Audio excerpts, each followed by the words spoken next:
Ginagamit kasi ito guys pag may bisita and yun mga emergency pag walang snacks. Or kanang pork skewered. Barbeque. Pork skewered. Pinasasya lang yan pero barbecue po yun. Sa first, yan yung mga ingredients guys. Water. Ketchup. So, eto na siya guys. Eto na yung ating barbecue. So, ayan mga kaibigan, nasunog po yung iba. Kasi, ang lakas ng ano.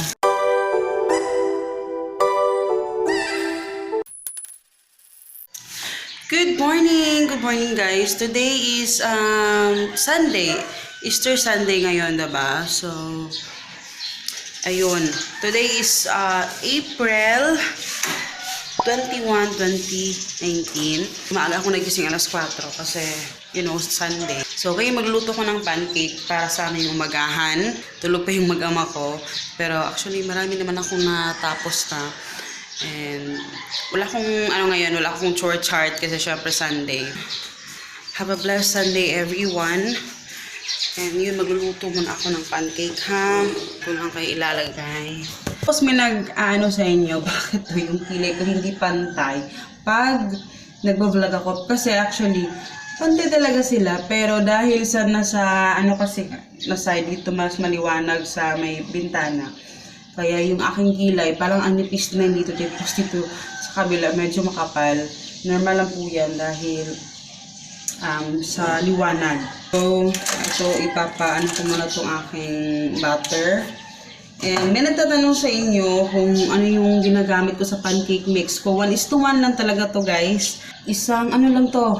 Actually, na-share ko na to sa vlog. Diba? Na-share ko na to yung pancake mix ko. Bali, yung 1/2 kilo, 500 grams na flour, lagyan mo ng isang sachet ng baking powder, tapos salt, and then sugar, and then also milk. Yung milk powder, pwede din naman hindi milk powder. Pwedeng pag naggawa ka na ng pancake, saka mo na lang lagyan yung milk talaga na liquid. Ayun. Ako pancake mix, na-share ko na to sa channel. Kasi pag bumili ka sa mall, yung diba dati nakabili na rin ako ng mga pouch. Kinukulang siya talaga kasi nga si Hag malakas talaga kumain ng pancake. Kasi sobra, I swear. Sobrang supportive niya sa pancake ko. Kaya sobrang kailangan ko ng pancake na maramihan talaga. Kasi ito guys, pag may bisita and yung mga emergency pag walang snacks, pag naubusan ng snacks, ganyan, sobrang convenient ito. Ang ilalagay mo lang dito pag itlog lang at saka butter. Yun lang talagang ilalagay mo. Itlog, butter at saka water. Yun lang. Yun lang talaga. So, nakamix na to. So, ito lang yung ilalagay ko talaga guys. Ayan, pakita ko na lang sa inyo ulit sa mga bagong subscriber kasi may nagtatanong talaga sa inyo. Ayan siya. Etong milk na gagamitin ko kasi pwedeng Bear Brand, mas favorite ko yung Bear Brand. Pero since meron namang gatas si Hagrid, so yun na lang yung gagamitin ko. And then, ito yung, hindi na ako maglalagay ng water kasi liquid na kasi to. So yan ang yung magiging water plus milk. Tapos itong butter. So yan lang. Yan lang talaga.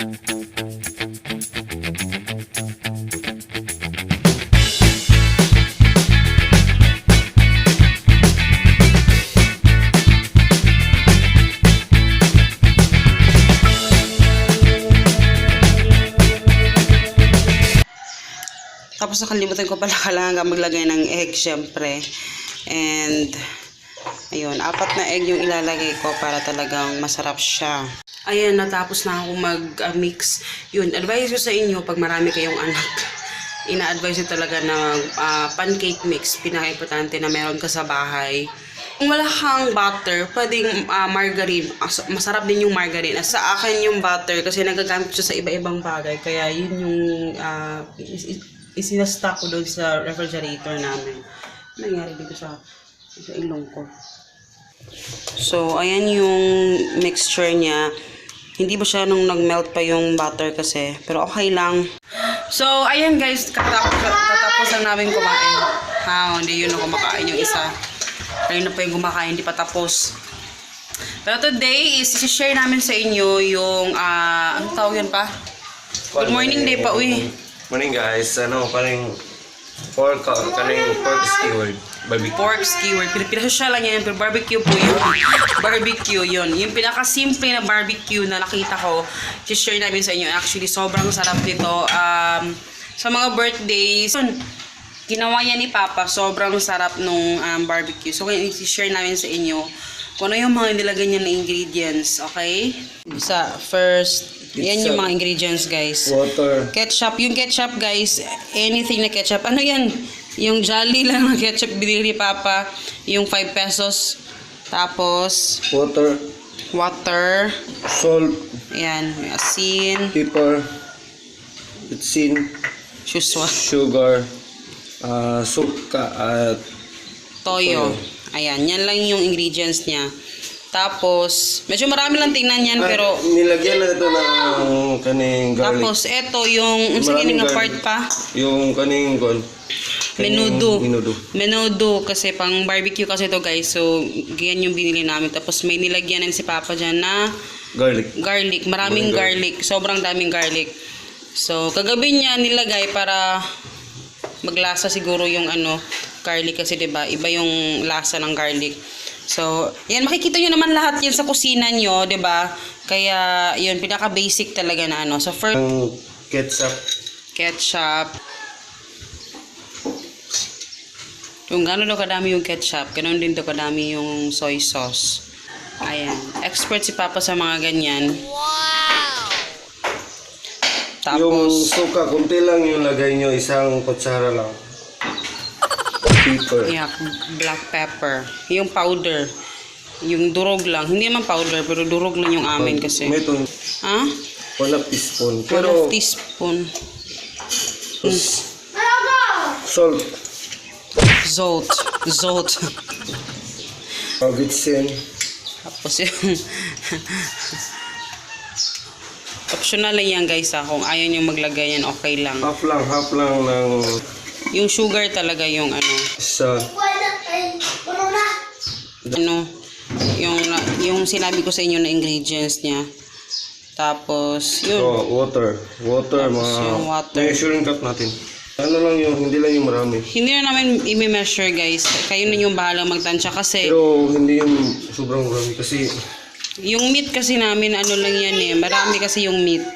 So, syempre kung konti lang naman yung anuhin nyo, kayo na lang yung magtansya. Pero yan yung mga inilalagay namin talaga. Tapos yung nagdadala ng dyan is yung ketchup talaga, feeling ko kasi iba talaga yung lasa niya. Hindi to pulang-pula kasi may water. Napagaw na ka?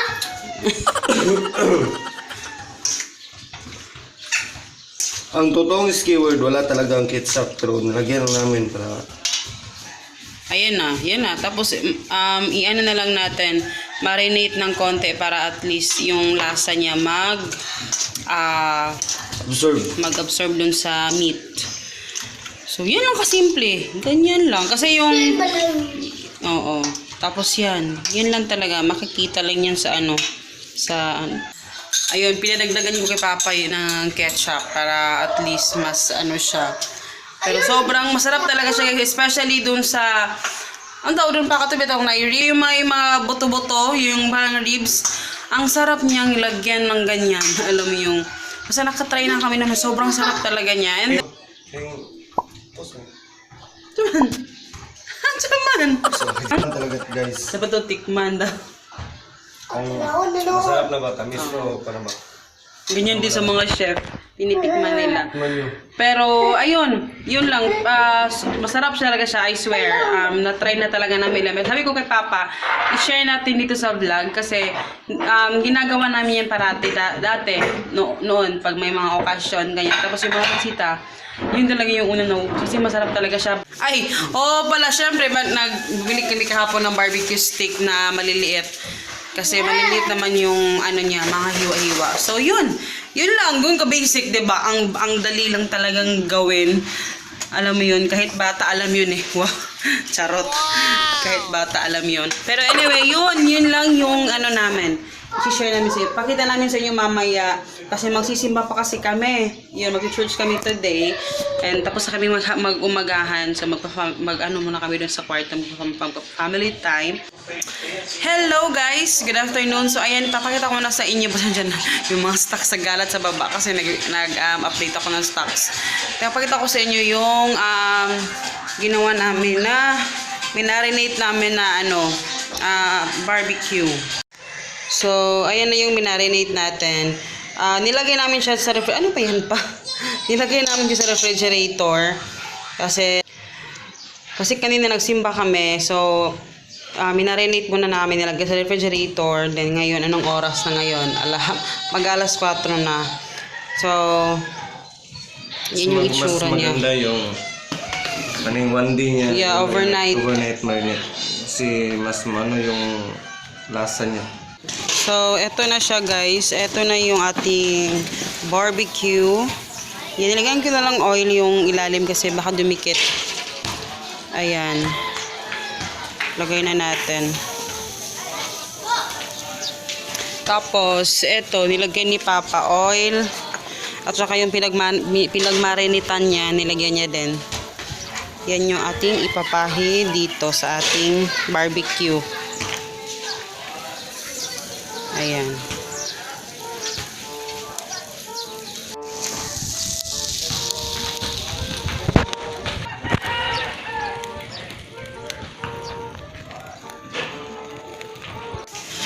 So, ayan mga kaibigan, nasunog po yung iba. Kasi, ang lakas ng apoy. Siya po ay nag-aapoy. Kaya, ayan. May nag-ano sa baba eh. Practice.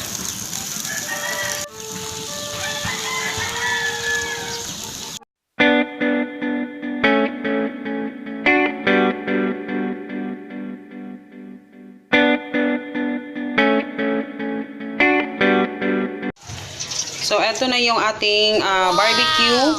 Ayan, ito yung dadali natin sa kabilang bahay. So, ayan. So, ayun lang guys, yun lang yung actually hapon na. And sobrang sakit ng kamay ko sa pagtuhog ng barbecue. Pero ayun, sana ay nag-enjoy kayo dun sa aming pinakita. And tip ko dun sa barbecue, damihan nyo ng garlic at saka sugar. Yun talaga yung dagdag. So, yun lang guys. So, hope you guys enjoy. Follow nyo kayo sa Facebook, Instagram, Ourfamilybudget. And see you in my next video guys. Sana ay na-enjoy nyo. Salamat. Bye! Ayun si Papa. Naano na yung pinag-anuhan namin.